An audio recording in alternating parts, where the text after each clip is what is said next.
Apa perbedaan iblis, jin dan syaitan? Sudah sering kita bilang, iblis, jin itu nama kelompok globalnya sama manusia. Jadi ada malaikat, ada jin, ada manusia.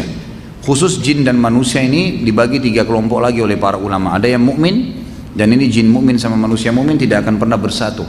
Mereka sudah saling tahu, tidak boleh saling panggil, tidak boleh ketemu, tidak boleh ngobrol, tidak boleh berteman, nggak boleh nikah, nggak ada sama sekali.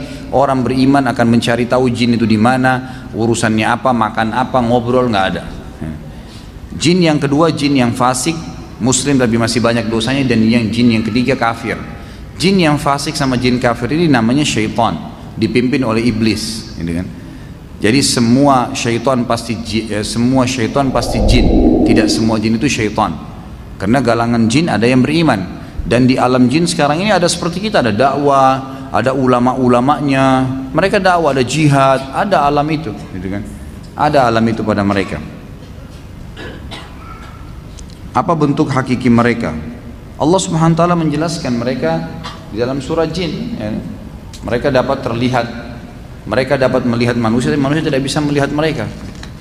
Tetapi kalau secara fisik, saya tidak pernah spesifik mendapatkan dalil-dalil yang menyebutkan seperti apa kaki, seperti apa semua. Tapi ada hadis sahih riwayat Bukhari tentang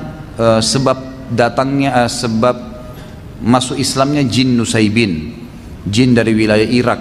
Waktu itu datang mendengarkan dari Nabi SAW ayat-ayat Al-Quran.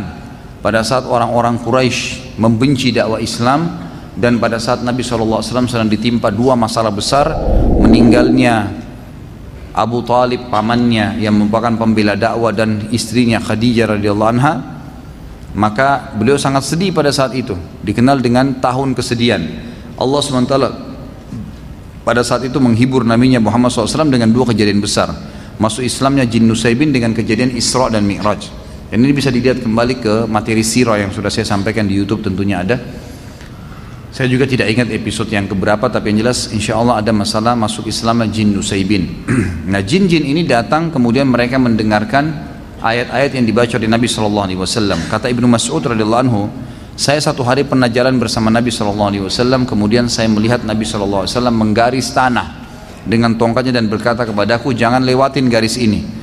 Lalu aku pun melihat Nabi SAW jalan terus sampai di kejauhan. Lalu kemudian aku melihat Nabi SAW membaca Al-Quran dengan suara keras. Lalu aku melihat Nabi SAW dikerumuni oleh laki-laki yang berposter tubuh besar dan kepala mereka seperti kendi-kendi. Begitu kata Ibnu Mas'ud radhiyallahu anhu, menceritakan tentang jin-jin yang datang yang mengurumuni Nabi SAW. Saya pun segera ingin membantunya, tetapi Nabi SAW memberikan isyarat dari jauh untuk tidak mendekat, untuk tidak ikut campur gitu. Maka saya melihat Nabi SAW mengatur mereka dengan tongkatnya, lalu memperdengarkan kepada mereka ayat-ayat Al-Quran, lalu mereka pun bubar setelah itu. Tentu ini ada bahasa sendiri, Anda bisa kembali kepada surah jin yang menjelaskan masalah itu.